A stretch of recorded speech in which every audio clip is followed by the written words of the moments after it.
Hi everyone, my name is Neeraj and welcome to my channel. I hope you are doing great. और आज के दिन हम इस वीडियो में डिस्कस करेंगे कि आप जो स्टक फील कर रहे हो, आप अभी जहाँ पर भी बैठे हो, I am pretty much sure कि आप एक अंदर से वॉइड महसूस कर रहे हो, अंदर से एक दिक्कत महसूस कर रहे हो कि यार मुझसे उठा नहीं जा रहा, मैं कुछ कर नहीं पा रहा, मैं करना चाहता हूँ लाइफ में लेकिन फिर भी कुछ हो नहीं रहा। वो जो गाड़ी है ना, वो उसको धक्का लग नहीं रहा और वो बाहर नहीं आ रही गड्ढे से, ऐसा आपको फील हो रहा है। You might be feeling stuck. आज से ना कुछ समय पहले या कहो कि 1.5-2 साल पहले मैं भी शायद इसी जगह पे था, आपकी जगह पे, कि बस बैठा रहता था, उठ के कुछ कर नहीं पाता था।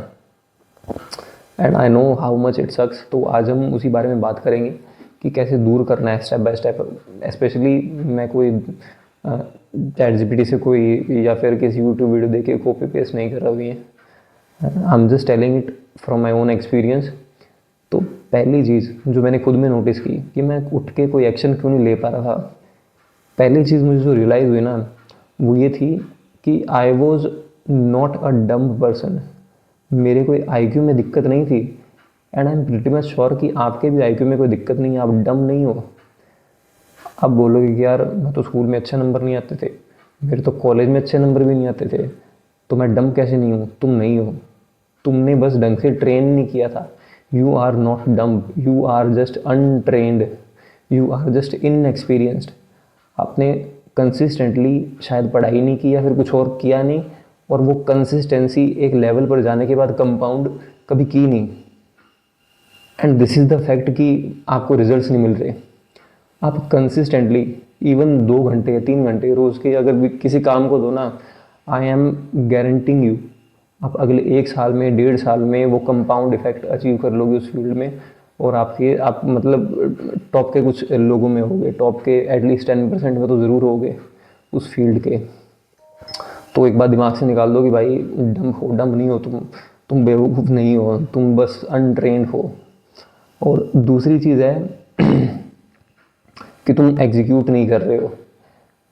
सब कुछ ठीक होता है फिर भी बस एग्जीक्यूट नहीं कर पा रहे हो। ज़्यादा मत सोचो, ओवरथिंक मत करो, इसके बहुत सारे कारण होते हैं। धीरे धीरे धीरे धीरे जब करने बैठोगे ना, सब सारे कारण धीरे धीरे सामने आ जाएंगे अपने आप कि भाई क्यों नहीं हो पा रहा। मेरे साथ भी ऐसा ही हुआ था, और एंड में जाके मैं एक चीज़ पर अटक गया था। एग्जीक्यूशन में मुझे उसी चीज़ की वजह से दिक्कत आती थी जो मैं कभी ढंग से जान नहीं पाया, लेकिन लास्ट में जाके रियलाइज़ हुआ। वो ये था कि ब्रेन बस मुश्किल काम करने से बचना चाहता है। वो किसी भी तरीके से बस अपनी एनर्जी प्रिजर्व करके रखना चाहता है और कुछ नहीं करना उसको। और अगले पॉइंट की तरफ चलते हैं। आई होप अब तक आप रिलेट कर रहे हो इनसे। तो थर्ड पॉइंट ये है कि your routine is not up to the mark.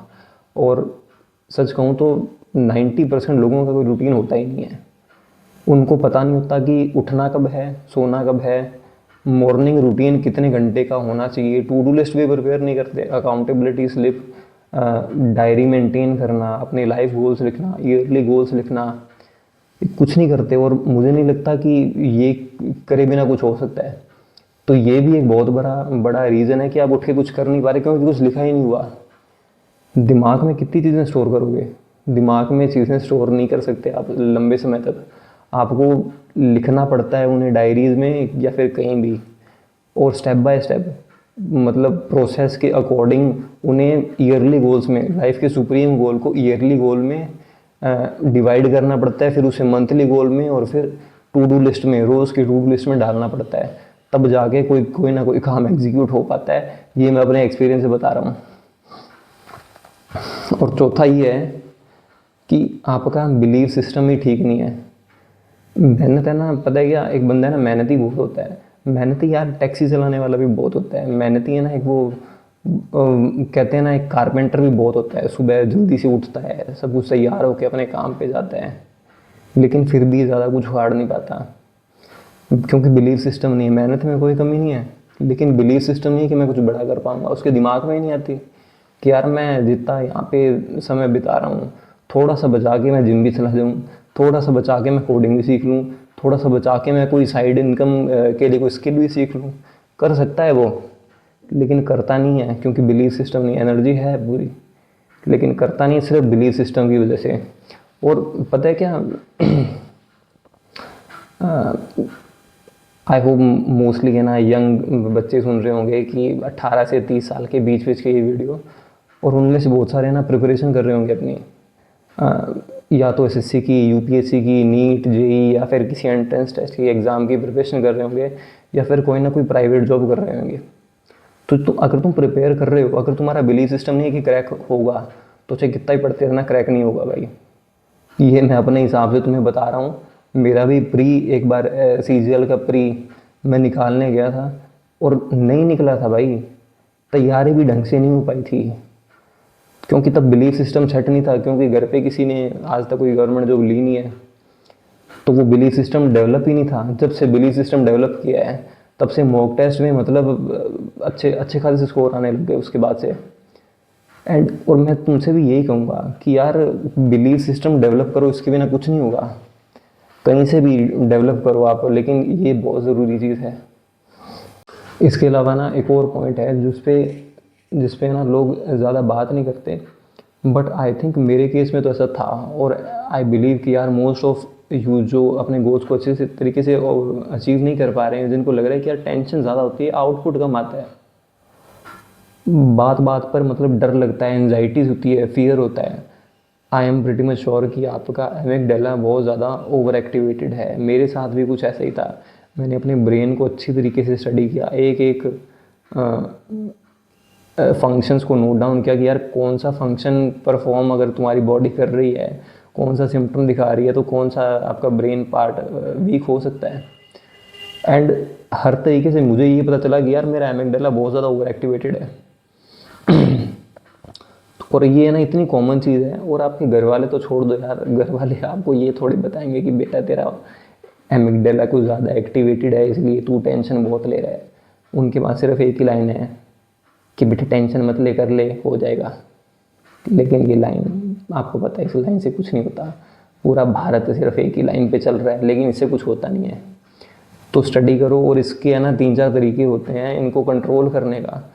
अब मतलब ये नहीं कि ब्रेन का अलग अलग जो हिस्सा है आप उसको अलग अलग तरीके से ट्रेन करोगे। ये कोई बाइसेप आपके बाइसेप ट्राइसेप आपके ट्रैप्स नहीं है जो इनको अलग अलग तरीके से ट्रेन करोगे।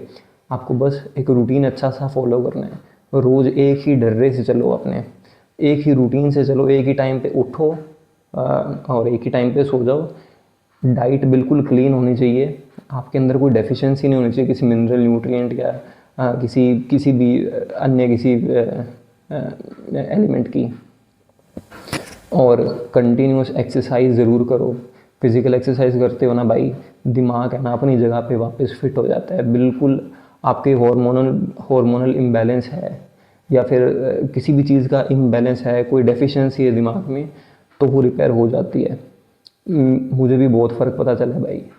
दिमाग की जो दिक्कतें होती है ना, वो फिज़िकल एक्सरसाइज करने से बहुत हद तक रिड्यूस हो जाती है। और सबसे लास्ट, आई नो कि ये वाला तो सारे यूट्यूबर्स ने गला फाड़ फाड़ के आपको पहले बता दिया होगा, मैं कुछ नया नहीं बता रहा। That is dopamine addiction. ये इतनी घटिया चीज़ है कि भाई तुम पढ़ाई करना तो भूल जाओ। एक बार तुम डोपामिन डेफिसिट लाइफस्टाइल में चले गए ना, उसको रिकवर करने में एटलीस्ट 24 से 48 घंटे, मतलब तुम अपना फ़ोन भी रख दो, कोई भी एक ऐसी एक्टिविटी अगर अब से करना बंद करोगे ना जो डोपामिन रिलीज़ करती है, तो आज अब से 2 दिन बाद जाके आपके वो डोपामिन लेवल्स बेसलाइन पे वापस आएंगे। इतना खतरनाक है ये डोपामिन। और ये जो कंपनीज़ है, मेटा, गूगल और ये एंड्रॉयड और ये iOS जो भी है, ये मतलब भर भर के आपको डोपामिन प्रोवाइड कर रही है। आप है ना मतलब अंदाज़ा नहीं लगा रहे कि आप इस तरीके से गोल अचीव नहीं कर पाओगे इतने मतलब डोपामिन इम्बैलेंस के साथ। तो आगे देखते हैं कि सॉल्यूशन क्या क्या हो सकते हैं। अभी तक तो मैंने आपको सिर्फ प्रॉब्लम्स बताई है। तो पहला है आपका रूटीन। जी मैं आपको बताता हूँ मैंने क्या फिक्स किया है। रूटीन में पहली चीज़ आती है आपका स्लीपिंग टाइम और वेकिंग अप टाइम। अलार्म है ना, आप सुबह लगाओ ना लगाओ, रात को तो ज़रूर लगा देना कि भाई इतने बजे सोना है। और एक ट्रिक बता देता हूँ कि स्लीपिंग टाइम और वेकिंग अप टाइम दोनों में है ना एक फ़िक्स टाइम मत रखना कि 11 बजे सो जाऊँगा, 7 बजे उठ जाऊँगा, नहीं। एक विंडो रखना, मतलब जैसे मैंने रख रखी है कि 10 बजे से रात को 12 बजे तक, ये जो 2 घंटे की विंडो है, अगर मेरा काम जल्दी ख़त्म हो जाता है तो मैं जल्दी सो जाऊँगा 10 बजे। 10 बजे, साढ़े 10, 11, साढ़े 11 कितने बजे, अगर लेट भी हो गया तो भी 12 बजे तक तो मुझे सो ही जाना है। इस 2 घंटे के बीच में मैं कभी भी सो सकता हूँ। और जब मुझे उठना है तो उठने की मेरी विंडो है 5 बजे से लेकर 7 बजे तक। इन इन इन 2 घंटों के अंदर अंदर मैं उठ सकता हूँ। 5 बजे भी उठ सकता हूँ, 7 बजे तक भी उठ सकता हूँ। 7 बजे से लेट नहीं करना बस, किसी भी हालत में। बस ये याद रखना, क्योंकि फिर अगर आप फिक्स्ड टाइम पे अलार्म लगाओगे ना कि यार 6 बजे उठना है, 6 बजे नहीं उठे ना, फिर कहोगे यार ले रूटीन ही ख़राब हो गया। ठीक है, तो ये चीज़ आप कर सकते हो। ये थोड़ी सी छोटी सी ट्रिक है जो कि काफ़ी फ़ायदा देती है। और अगली चीज़ ये है कि अपने है ना प्री फ्रंटल कॉर्टेक्स को इतना डेवलप कर लेना कि तुम लायक बन जाओ 8 से 10 घंटे डेली बैठ के डीप वर्क करने के लिए। दिक्कत पता है क्या, आदमी, जैसा कि मैंने पहले ही बताया आपको कि आदमी इंटेलिजेंट है, वो डम्ब नहीं आया, वो बस अनट्रेंड है। और वो ट्रेन अपने प्री फ्रंटल कॉर्टेक्स को करता ही नहीं है, ना तो उसने स्कूल में कभी किया। स्कूल में बस लास्ट के 1 डेढ़ महीने में पढ़ाई करता था, और कॉलेज में भी यही किया।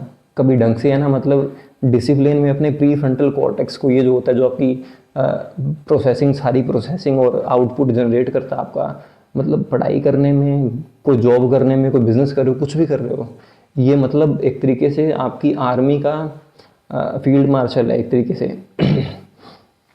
तो इसे ट्रेन नहीं करोगे ना भाई, कुछ नहीं कर पाओगे। 8 घंटे तुम बैठ के पढ़ ही नहीं पाओगे, तुम्हारा सर फटने लग जाएगा, तुम 1 डेढ़ घंटे 2 घंटे में उठ उठ के भागोगे, अगर प्री फ्रंटल कॉर्टेक्स तुम्हारा मजबूत नहीं है। तभी तुम एक चीज़ नोटिस करना कि जो बच्चे हमारे क्लास के टॉपर्स होते थे ना, जो टॉप के 2-3 बच्चे होते थे, वो हमेशा काफ़ी, मतलब बचपन से ही उनको आदत थी पढ़ाई करने की। और मतलब रोज़ हमने देखा हुआ है यार, अपने क्लास में जो बच्चे होते हैं, जो टॉपर्स थे, वो रेगुलर पढ़ते हैं, रोज़ पढ़ते हैं। जबकि हमारे जैसे लास्ट में, मतलब महीने के 1.5-2 महीने बचते हैं तब किताबें उठाते हैं। और जो एक्चुअल में जो 10-10, 12-12, 15-15 घंटे पढ़ना होता है, वो तो पेपर से 2 दिन पहले चालू करते हैं सही मायने में। और इतने कम समय में मतलब आपका प्री फ्रंटल कॉर्टेक्स डेवलप नहीं होगा। रेगुलरली उसको कोई ना कोई स्ट्रेंथ ट्रेनिंग एक तरीके से देते रहो। एटलीस्ट आप कुछ भी नहीं कर रहे ना, रोज़ आधा घंटा रीडिंग तो ज़रूर करो। ये तो मतलब करना ही पड़ेगा आपको, कोई दूसरी कोई चॉइस नहीं है आपके पास। नहीं तो भाई, ना तो एग्ज़ाम क्रैक होएगा, ना कोई प्राइवेट जॉब करने लायक रहोगे, ना कुछ गवर्नमेंट जॉब। बिजनेस करोगे भाई, बिजनेस में भी आपका ये ब्रेन फंक्शन ज़रूर बहुत यूज़ होता है प्री फ्रंटल कॉर्टेक्स का। हालांकि यूज़ तो सारे होते हैं, बट यार ये कुछ मेन चीज़ें हैं। और इसको भी अच्छी तरीके से ट्रेन करने का वही तरीका है जो मैंने आपको उसमें एमिगडाला में बताया था। कुछ अलग नहीं होता आपका ब्रेन, आपको बस अपने रूटीन से चलना होता है, हेल्दी खाना होता है, एक्सरसाइज करनी होती है, स्ट्रेस थोड़ा सा कम लेना होता है, और ये सब सारी दिक्कतें सही हो जाती है। और अगली वाली चीज़ मैंने वही चीज़ें लिख रखी है, एक्सरसाइज और डाइट सबसे ज़रूरी चीज़ है। मैंने एक दिक्कत अपनी लाइफ में फेस की कि मेरे ना एक न्यूट्रिएंट की डेफिशिएंसी थी बॉडी में, और मेरा ना मूड बड़ा चिड़चिड़ा रहता था, मुझे समझ नहीं आता क्या दिक्कत है। और लास्ट में मैंने ब्लड टेस्ट करवाया तो वो सिम्टम सारे मैच करने लगे कि यार अच्छा, इस चीज़ की डेफिशिएंसी की वजह से मुझे ये फील हो रहा था। तो भाई, अब मतलब तुम कितना ही जिम चले जाना, कितना भी हेल्दी खा लेना, कितना भी तुम पढ़ाई कर लेना, कितना भी कुछ अचीव कर लेना, मतलब शरीर में है ना तुम्हारे अगर कोई चीज़ की डेफिशिएंसी है, किसी भी विटामिन की, किसी हार्मोन की, किसी मिनरल की दिक्कत आएगी तुम्हें, तो ब्लड टेस्ट करवाओ और फिक्स करवाओ। मतलब अपनी सारी ब्लड प्रोफाइल फिक्स करो अपनी पहले, उसके बिना हेल्थ इमेजिन नहीं कर सकते तुम। और एक और बात है कि अपनी अपनी अपनी लस्ट को टैकल करना ही पड़ेगा। आप अपनी लस्ट को बिना कंट्रोल किए मुझे नहीं लगता कुछ कर पाओगे। मतलब ये ना एक तरीके से एंटी प्रोडक्टिव होता है। लस्ट आपको है ना, मतलब वो इफेक्ट देती है जो आपको पढ़ाई करने से आता है। अगर पढ़ाई करना आपको प्रोडक्टिव फील करवाता है तो लस्ट आपको एंटी प्रोडक्टिव फील करवाएगी, ना कि सिर्फ फील करवाएगी, आपको एंटी प्रोडक्टिव कर ही देगी। आपके मतलब दिमाग के जो केमिकल्स है, आपके जो शरीर में जो पावर है वो मुझे लगता है कि कम होती है यार। And I don't believe in this कि यार ये चीज़ें नॉर्मल है, वो चीज़ें नॉर्मल है। अगर आप एक स्टूडेंट हो, अगर आप एक हसलर हो, तो किसी भी तरीके से लस्ट आपके लिए नॉर्मल नहीं है। सो जस्ट टैकल इट यार। मतलब काफ़ी समय लगता है, काफ़ी पेशेंस लगता है, काफ़ी विल पावर लगती है, बट अगर आपको कुछ करना है और कुछ बड़ा कर रहे हो, इवन यूपीएससी की प्रिपरेशन कर रहे हो या फिर कोई टफ कंपेटिटिव एग्ज़ाम, सॉरी कोई मतलब एंट्रेंस एग्ज़ाम क्रैक कर रहे हो, तो इस चीज़ को क्रैक करना आपको बहुत, लस्ट को कॉन्कर करना बहुत ज़रूरी है। इसके बिना कुछ नहीं हो पाएगा।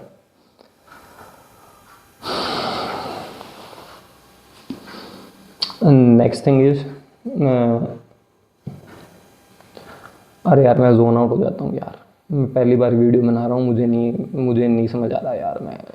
मैं जोन आउट हो जाता हूँ, पता नहीं क्यों। जस्ट बेयर विद इट यार। I am sorry for the issue. तो अगला है क्लैरिटी एंड अकाउंटेबिलिटी। क्लैरिटी में आपके अगर गोल्स रिटन नहीं है, डिफाइंड नहीं है, फिक्स्ड नहीं है, अगर आपके दिमाग को पता नहीं है ना कि भाई जाना किस तरफ है, एंड गोल है क्या लाइफ का, तो वो वॉन्डर करता ही रहेगा। वो इधर उधर कभी बोलेगा कि यार एग्ज़ाम की प्रिपरेशन कर ले, कभी बोलेगा कि यार अपना स्टार्टअप कर ले, कभी बोलेगा पापा के बिजनेस में चला जा, कभी बोलेगा प्राइवेट जॉब कर ले, कभी बोलेगा उस शहर में चला जा, शायद उस शहर में जाके कुछ हो जाएगा, बड़े शहर में। ऑल दिस बुलशिट है, लेकिन होता कुछ नहीं है भाई। लास्ट में जाके आपको क्लैरिटी लानी पड़ती है, पिन पॉइंट करके खुद को बताना पड़ता है कि भाई मैं ये चीज़ करने वाला हूँ, इस समय करने वाला हूँ, और ये अचीव करने के लिए मुझे ये चीज़ें करनी पड़ेगी, सारा डिफाइंड करना पड़ेगा। उसके लिए आपको एक, मैं तो ऑब्वियसली डायरी मेंटेन करता हूँ जिसमें मेरे सारे गोल्स लिखे हुए हैं लाइफ के हर एस्पेक्ट के, और उसी हिसाब से मैं अपनी लाइफ को चलाता हूँ। मैं रैंडमली मतलब खड़ा हो गया मैं नहीं बोल सकता रैंडमली आज मैं ये करूँगा, नहीं कर सकता मैं। सारा ऑलरेडी डिफाइंड है कि मुझे इस साल क्या करना है। और इसमें मतलब कई सारे पार्ट्स हैं। अगर मैं खुद का बोलूँ ना तो एक डायरी लगा लो, जैसे कि मैंने पहले बोल दिया, आपको बार बार नहीं बोलूँगा मैं। एक डायरी लगा लो अपने लिए, उसमें सारे गोल्स लिख लो, अपनी अपनी लाइफ के अलग अलग एस्पेक्ट के नाम लिख लो उस पर। अगर हेल्थ पे फोकस करना है, हेल्थ लिख लो, 3-4 पेज छोड़ दो। फिर एक्सरसाइज लिख लो, 3-4 पेज छोड़ दो। जितना भी मटेरियल है उन अपने अपने कॉलम्स में लिखते रहना। एक कॉलम बना लो करियर, उसके 3-4 पेज छोड़ देना उसके लिए। जो करियर में जो करना है ना वो सारा सारा उस चीज़ में लिख लो। क्योंकि पहले ही मैंने बोला था कि दिमाग आपका आइडियाज़ को जनरेट करने के लिए बना है, स्टोर करने के लिए नहीं बना। ठीक है, तो जैसे भी जनरेट हो आइडिया, एक बार के लिए लिख लो, बाद में रिफाइन कर लेना चाहिए, लेकिन एक बार के लिए वो आइडिया आप लिख के रख लो अपने डायरी में। और दूसरा एस्पेक्ट इसका है क्लैरिटी और अकाउंटेबिलिटी लाने का, कि अलार्म को, स्टॉप वॉच को और टाइमर, ये 3 चीज़ें हैं।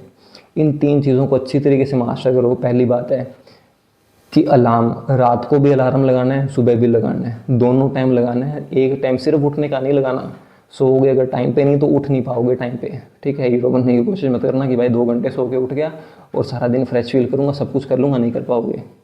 ठीक है, दूसरी बात है स्टॉप वॉच और टाइमर में मुझे लगता है कि यार कईयों को पता नहीं है। स्टॉप वॉच है ना, मतलब सीधी चलती है, 1 सेकंड, 2 सेकंड, 3 सेकंड, 4 सेकंड ऐसे आगे की तरफ, और टाइमर पीछे की तरफ चलता है। जैसे मैं 10 मिनट का टाइमर लगा रहा हूँ ना, तो 10, 9, 8, 7, 6, 5, 4, 3, 2, 1 ऐसे करके उल्टा चलता है। वो टाइमर ख़त्म होते ही बीप बीप बीप करता है, बजने लगता है। स्टॉप वॉच बजती नहीं है, स्टॉप वॉच आगे की तरफ चलती रहती है, उसको तुम्हें मैनुअली रोकना ही पड़ेगा। ठीक है, तो स्टॉप वॉच और टाइमर का यूज़ करो। मतलब अगर तुम जैसे पढ़ाई करते हो तो मतलब अगर तुम बिना स्टॉप वॉच के, अलार्म के, या फिर बिना टाइमर के पढ़ाई करते हो ना, तो तुम्हें वो, तुम्हारा ब्रेन है ना उस पढ़ाई को रजिस्टर ही नहीं कर पाएगा। आप 2-3 घंटे पढ़ लोगे, आपको लगेगा यार मैंने किया क्या है, मुझे याद ही नहीं, पता नहीं क्या किया है। लेकिन वही स्टॉप वॉच लगा के बैठे थे तुम, उठते समय स्टॉप वॉच बंद कर दी, 3 घंटे उसमें हो गए, तो एटलीस्ट आपको, आपके पास दिखाने के लिए कुछ तो है कि यार ठीक है मैं 3 घंटे पढ़ा था। बस यही है।